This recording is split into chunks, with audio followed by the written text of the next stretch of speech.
Welcome to জিওতান YouTube চ্যানেলে তোমাদের সকলকে স্বাগত। আমি তন্ময় বিশ্বাস আছি তোমাদের সাথে। আজ আমরা ষষ্ঠ শ্রেণীর পরিবেশ ও ইতিহাস নভেম্বর মাসের যে মডেল টাস্ক অ্যাক্টিভিটি রয়েছে, অর্থাৎ তোমাদের পার্ট 8 মডেল অ্যাক্টিভিটি টাস্ক, যার পূর্ণমান হচ্ছে 50 এবং এটি হচ্ছে তোমাদের ফাইনাল মডেল অ্যাক্টিভিটি টাস্ক। তো এটি করার আগে তোমাদেরকে বলে দিই, তোমরা যারা আমাদের চ্যানেলে নতুন আছো তারা অবশ্যই চ্যানেলটিকে সাবস্ক্রাইব করে আমাদের পাশে থাকবে। তো চলো আমাদের প্রথম প্রশ্নগুলো আমরা দেখে নিই। একের দাগে কি বলছে দেখো, সঠিক শব্দ বেছে নিয়ে শূন্যস্থান পূরণ করো। একের এক, এখনো পর্যন্ত সবচেয়ে পুরনো আদিম মানুষের খোঁজ পাওয়া গেছে ড্যাশ দিয়ে এশিয়াতে, পূর্ব আফ্রিকাতে, আমেরিকাতে। তো সঠিক উত্তর এখানে হয়ে যাবে পূর্ব আফ্রিকাতে। ওকে, এরপরে দেখো একের দুই, মেহেরগড় সভ্যতা আবিষ্কার করেন ড্যাশ যা François Jarrige, Charles Masson, Dayaram Sahni. তো এখানে সঠিক উত্তরটি হয়ে যাবে যা ফ্রাসোয়া জারিজ। পরেরটা দেখো একের তিন, হরপ্পা সভ্যতা ড্যাশ যুগের সভ্যতা, প্রাক ইতিহাস, প্রায় ইতিহাস, ঐতিহাসিক। তো হরপ্পা সভ্যতা হলো প্রায় ইতিহাস যুগের সভ্যতা। ঠিক আছে, তো এই যে প্রশ্নগুলো রয়েছে শূন্যস্থানগুলো তোমরা খাতায় কীভাবে লিখবে একবার দেখে নাও। একের এক দাগ দিয়ে লিখবে এখনো পর্যন্ত সবচেয়ে পুরনো আদিম মানুষের খোঁজ পাওয়া গেছে পূর্ব আফ্রিকাতে। একের দুই দিয়ে লিখবে মেহেরগড় সভ্যতা আবিষ্কার করেন যা ফ্রাসোয়া জারিজ। এরপর একের তিন দিয়ে লিখবে হরপ্পা সভ্যতা প্রায় ইতিহাস যুগের সভ্যতা। চলো এরপর আমরা দুইয়ের দাগের প্রশ্নগুলো দেখে নেব। প্রশ্ন কি বলছে দেখো, ক স্তম্ভের সাথে খ স্তম্ভ মিলিয়ে লেখো। ক স্তম্ভ এবং খ স্তম্ভ দুটো স্তম্ভ দেওয়া আছে এবং এখানে কিছু ইনফরমেশান দেওয়া আছে, সেগুলো মিলিয়ে লিখতে হবে। তো চলো আমরা মিলিয়ে দিই। দেখুন, বন্দর নগর এটা মিলবে কার সাথে? লোথালের সাথে। অর্থাৎ লোথাল হচ্ছে একটা বন্দর নগর। বৃহৎ স্নানাগার কোথায় দেখা যায়? মহেঞ্জোদারোতে। এরপর দেখো উঁচু এলাকা কিন্তু সিটাডেল নামে পরিচিত। তো এইভাবে আমরা ম্যাচিং করব। এরপর দেখো তোমরা খাতায় কিভাবে লিখবে সেটা একবার দেখে নাও। দিয়ে তোমরা এইভাবে একটা স্তম্ভ করে নেবে দুদিকে, দিয়ে বাঁ দিকে লিখবে ক স্তম্ভ, ডান দিকে লিখবে খ স্তম্ভ। এরপর বন্দরনগর এর সাথে মিলেছিল লোথাল, তাই পাশাপাশি লোথাল লিখে দেবো। বৃহৎ স্নানাগার এর সাথে মিলেছিল মহেঞ্জোদারো, তাই পাশাপাশি লিখে দেবো। এরপর উঁচু এলাকার সাথে মিলেছিল সিটাডেল, তাই পাশাপাশি সিটাডেল লিখে দেবো। তো এইভাবে কিন্তু তোমরা ছকটা পূর্ণ করে নেবে। তো চলো এরপর আমরা তিনের দাগের প্রশ্নগুলো দেখে নেব। তিনের দাগের প্রশ্ন কি বলছে দেখো, বেমানান শব্দটি খুঁজে লেখো। অর্থাৎ এই যে এখানে অনেকগুলো শব্দ দেওয়া আছে, এর মধ্যে একটি শব্দ বেমানান থাকবে, সেটাকে খুঁজে লিখতে হবে। তো তিনের একের দাগে কি বলছে, সংহিতা, মহাকাব্য, আরণ্যক, উপনিষদ। তো এই চারটির মধ্যে কোনটি বেমানান শব্দ সেটা আমাদেরকে লিখতে হবে। তো এখানে বেমানান শব্দটি হবে মহাকাব্য। এরপর দেখো তিনের দুই, ব্রহ্মচর্য, গৃহস্থ, বানপ্রস্থ, ব্রাহ্মণ। তো এখানে এই তিনটে একই গোত্রীয়, এখানে আলাদা হচ্ছে ব্রাহ্মণ, তাহলে ব্রাহ্মণের তলায় দাগ দিয়ে দেবো। এরপর দেখো তিনের তিন, বিদব, সভা, সমিতি, রত্নীন। এই চারটির মধ্যে কোনটা বেমানান শব্দ? এখানে বেমানান শব্দটি হবে রত্নীন, রত্নীর তলায় দাগ দিয়ে দেবো।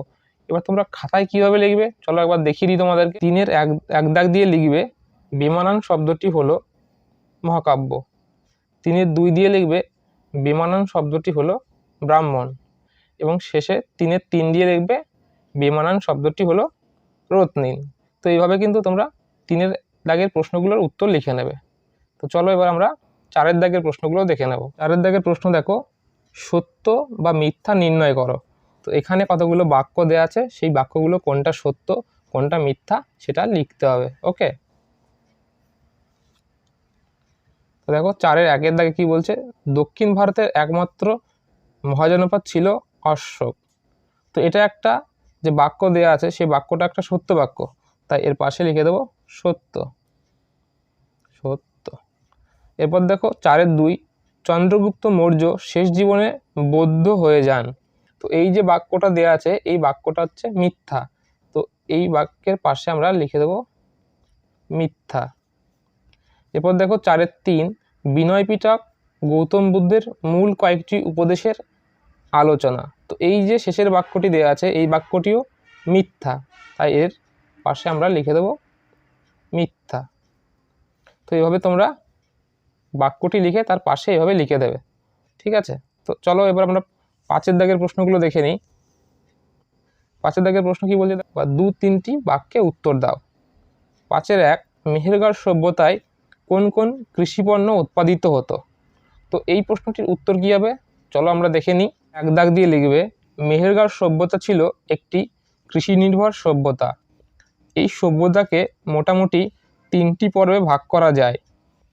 মেহেরগড় সভ্যতার মানুষের প্রথম পর্বে গম ও যব চাষ করত। দ্বিতীয় পর্বে তারা গম ও যবের পাশাপাশি কার্পাস চাষের সূচনা করে। তৃতীয় ও শেষ পর্বে এই সভ্যতার মানুষেরা গম ও যব চাষ করত। তো এইভাবে কিন্তু তোমরা উত্তরটা লিখে নেবে। তো চলো এবার আমরা পরের প্রশ্নটা দেখে নেব। 5-2 দাগে কি বলছে দেখো, উপমহাদেশের পুরনো গুহাবসতির প্রমাণ পাওয়া গেছে এরকম কয়েকটি স্থানের নাম লেখো। তো এই উত্তরটি তোমরা কিভাবে লিখবে, তো চলো আমি তোমাদের একবার দেখিয়ে দিই। 5-2 দিয়ে লিখবে, প্রাচীনকালে আদিম মানুষের কোনো স্থায়ী বসতি ছিল না। তারা বিভিন্ন স্থানে যেমন বন জঙ্গল বা গুহাতে কিছুদিনের জন্য বসবাস করত। ভারতীয় উপমহাদেশের উত্তর পশ্চিম পাকিস্তানের সাংহাও, কর্ণাটকের কুর্নুল ও মধ্যপ্রদেশের ভীমবেটকায় পুরনো বসতির প্রমাণ পাওয়া যায়। তো এইভাবে এইখান থেকে এইটুকু উত্তর তোমরা খাতায় সুন্দরভাবে লিখে নেবে। চলো আমরা পরের প্রশ্নটা দেখে নেব। 5-3 বেদের আরেক নাম শ্রুতি কেন। তো এই বেদের আরেকটি নাম শ্রুতি কেন, তো এটা তোমরা কিভাবে লিখবে খাতায়, তো চলো একবার দেখে নাও। 5-3 দিয়ে লিখবে, বৈদিক যুগে গুরু বা একজন শিক্ষার্থীদের বেদের সূক্তগুলি আবৃত্তি করত। বাকিরা শুনে শুনে সেগুলি মনে রাখার চেষ্টা করত। বেদকে শুনে শুনে মনে রাখতে হতো বলে বেদের আরেক নাম শ্রুতি। তো এই প্রশ্নটার উত্তরও তোমরা কিন্তু খাতায় সুন্দর করে লিখে নেবে। তো এরপরে আমরা 5-4 দাগের প্রশ্নটা দেখে নেব। 5-4 দাগে দেখো কি বলছে, জনপদ কি। তো এই প্রশ্নটা তোমরা কিভাবে উত্তর লিখবে একবার দেখে নাও। 5-4 দিয়ে লিখবে, প্রাচীন ভারতে গ্রামের থেকে বড় অঞ্চলকে বলা হতো জন। পরবর্তীকালে জন শব্দ থেকে জনপদ শব্দটি এসেছিল। সাধারণভাবে জনপদ বলতে বোঝায় মানুষ বা জনগণ যেখানে বাস করে সেই এলাকা। তো এইভাবে কিন্তু তোমরা উত্তরটি লিখে নেবে এবং সুন্দরভাবে 5-এর সব দাগের উত্তরগুলোই কিন্তু এইভাবে লিখে নেবে। তো চলো এবার আমরা পরবর্তী প্রশ্নগুলো দেখে নেব। 6 দাগে কি বলছে দেখো, 4-5টি বাক্যে উত্তর দাও। 6-1 মেগালিথ কি। তো মেগালিথ কি, এই উত্তরটা তোমরা খাতায় কিভাবে লিখবে একবার দেখে নাও। 6-1 দাগ দিয়ে লিখবে, মেগালিথ হলো বড় পাথরের সমাধি। প্রাচীন ভারতে লোহার ব্যবহারের সঙ্গে এই সমাধির সম্পর্ক খুঁজে পাওয়া যায়। বিভিন্ন অঞ্চলের জনগোষ্ঠী বড় বড় পাথর দিয়ে পরিবারের মৃত ব্যক্তিদের সমাধি নির্মিত করত।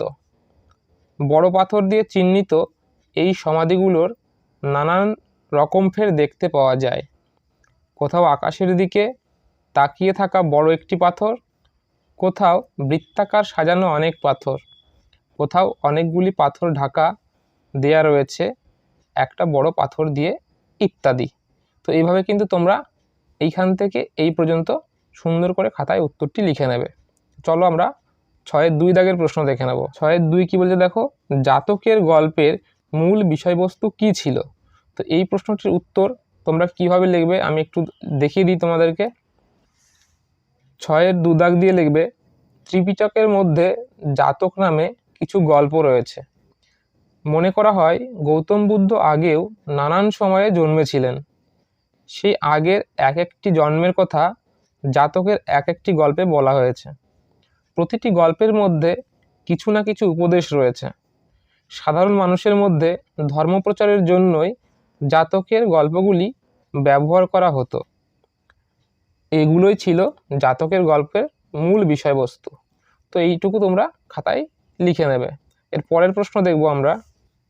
6-3 দাগের প্রশ্ন, টিকা লেখো অর্থশাস্ত্র। তো এই অর্থশাস্ত্রের যে টিকাটা তোমরা কিভাবে লিখবে তোমাদেরকে একটু দেখিয়ে দিচ্ছি আমি। 6-এর 3 দাগ দিয়ে লিখবে অর্থশাস্ত্র রচনা করেন কৌটিল্য চাণক্য। আধুনিক গবেষণায় জানা যায় কৌটিল্য ও চাণক্য এক ব্যক্তি নয়। রাষ্ট্র কিভাবে চলবে তার সার্থক রূপরেখা এই গ্রন্থে তুলে ধরা হয়েছে। বইটিতে শাসকের কি করা উচিত তাই বলা রয়েছে। মৌর্য আমলের ইতিহাস জানার জন্য অর্থশাস্ত্র একটি গুরুত্বপূর্ণ গ্রন্থ। আনুমানিক খ্রিস্টীয় 1ম বা 2য় শতকে অর্থশাস্ত্র গ্রন্থটি লেখা সম্পন্ন হয়। তো এইভাবে কিন্তু তোমরা প্রথম থেকে শেষ অবধি খাতায় লিখে নেবে। তো চলো আমরা পরের প্রশ্নটা দেখে নেব। 6-এর 4 মৌর্য সম্রাটরা গুপ্তচর কেন নিয়োগ করতেন? তো এই প্রশ্নটার উত্তর তোমরা খাতায় কিভাবে লিখবে একবার দেখে নাও। 6-এর 4 দাগ দিয়ে লিখবে সাম্রাজ্য টিকিয়ে রাখতে মৌর্যদের সেনাবাহিনীর দরকার ছিল। সেনাবাহিনীর ওপর সম্রাটের ক্ষমতা ছিল চূড়ান্ত। মৌর্য সম্রাটরাই প্রথম সাম্রাজ্যের খোঁজখবর আনার কাজে গুপ্তচরদের নিয়োগ করেন। বিদেশি অচেনা সন্দেহজনক লোক সবার ওপরে গুপ্তচরের নজর থাকত। রাজকর্মচারী এমনকি রাজপুত্ররা এদের নজরের বাইরে যেতে পারত না। এভাবেই গুপ্তচরদের সাহায্যে সাম্রাজ্যের সব খবর সম্রাটের কাছে পৌঁছে দিত। তো তোমরা কিন্তু সুন্দর করে এই উত্তরটি খাতায় লিখে নেবে। চলো আমরা পরবর্তী প্রশ্ন দেখে নিই। 6-এর 5 টিকা লেখো হর্ষচরিত। তো তোমরা এই 6-এর 5 দাগের যে প্রশ্নটা রয়েছে তার উত্তর কীভাবে লিখবে একবার দেখে নাও। 6-এর 5 দিয়ে লিখবে বাণভট্ট হর্ষবর্ধনকে নিয়ে হর্ষচরিত কাব্য রচনা করেন। এই কাব্যে কেবলমাত্র হর্ষবর্ধনের গুণগান করা হয়েছে। পাশাপাশি পুষ্যবতীদের রাজস্ব ও তার ইতিহাস আলোচনা করেছেন বাণভট্ট। হর্ষবর্ধনের গুণগান করতে গিয়ে বাণভট্ট অন্যান্য বিরোধীদের ছোট করেছেন। যেমন শশাঙ্ককে অনেকভাবে ছোট করে দেখানোর চেষ্টা করা হয়েছে। তো এইভাবে কিন্তু তোমরা 6-এর 5 দাগের প্রশ্নের উত্তরটি লিখে নেবে। এরপরে আমরা 7-এর দাগের প্রশ্নগুলো দেখে নেব। 7-এর দাগের প্রশ্ন কি বলছে দেখো, 8-10টি বাক্যে উত্তর দাও। 7-এর 1 তুমি কি মনে করো আগুনের ব্যবহার মানুষের ইতিহাসে জরুরি একটি পরিবর্তন? তো এই প্রশ্নটার উত্তর তোমরা কিভাবে লিখবে চলো আমি তোমাদেরকে একবার দেখিয়ে দিই। 7-এর 1 দাগ দিয়ে লিখবে আগুন ব্যবহার করতে শেখা মানুষের ইতিহাসে খুব জরুরি একটা বিষয়, কারণ অন্য সব প্রাণী আগুনকে ভয় পায়। প্রাণীদের মধ্যে মানুষই একমাত্র আগুন জ্বালাতে ও ব্যবহার করতে পারে। প্রথম দিকে বনে আগুন লাগা বা অন্যভাবে জ্বলে ওঠা আগুন মানুষের নজরে পড়ে। পরবর্তীকালে জ্বলন্ত গাছের ডাল এনে মানুষ আগুন জ্বালিয়ে রাখত। এরপর হঠাৎ একদিন পাথরে পাথর ঘর্ষণ করে অথবা কাঠে কাঠ ঘষে মানুষেরা প্রথম আগুন জ্বালাতে শিখেছিল। আগুন জ্বালানো শেখার পর আদিম মানুষেরা ঘর উষ্ণ রাখার জন্য এবং মাংস পুড়িয়ে খাবার কাজে ব্যবহার করত। তো এইভাবে কিন্তু তোমরা প্রথম থেকে শেষ অবধি উত্তরটা খাতায় লিখে নেবে। চলো এর পরের প্রশ্ন আমরা দেখে নেব। 7-এর 2 দাগের প্রশ্ন দেখো কি বলছে, বৈদিক যুগের ব্যবসা বাণিজ্য কেমন ছিল? তো এই প্রশ্নের উত্তরটা কী হবে তোমরা কীভাবে খাতায় লিখবে একবার দেখে নাও। 7-এর 2 দাগ দিয়ে লিখবে আদি বৈদিক যুগে ব্যবসা বাণিজ্যের বিশেষ চলন ছিল না। সরাসরি সমুদ্র বাণিজ্যের কথা ঋগ্বেদে নেই। পরবর্তী বৈদিক সাহিত্যে ব্যবসা বাণিজ্যের কথা বেশি পাওয়া যায়, তবে সমুদ্র বাণিজ্য এই আমলেও ছিল কিনা নিশ্চিত জানা যায় না। বৈদিক যুগে জিনিসপত্র বিনিময় করা হতো, তবে মুদ্রার ব্যবহার ছিল বলে মনে হয় না। যদিও নিষ্ক, শতমান এগুলি হয়তো মুদ্রার মতো ব্যবহার হতো। এই সময় ব্যবসা বাণিজ্যের তুলনায় কৃষিকাজের উপর বেশি জোর দেওয়া হয়েছিল। তো তোমরা কিন্তু 7-এর 2 দাগের প্রশ্নটা খুব সুন্দর করে এইভাবে খাতায় লিখে নেবে। তো এর পরের প্রশ্ন আমরা দেখে নেব। 7-এর 3 নব্যধর্ম আন্দোলন কেন গড়ে উঠেছিল? তো এই প্রশ্নটার উত্তর তোমরা কিভাবে খাতায় লিখবে তোমাদেরকে আমি একবার দেখিয়ে দিচ্ছি, দেখে নাও।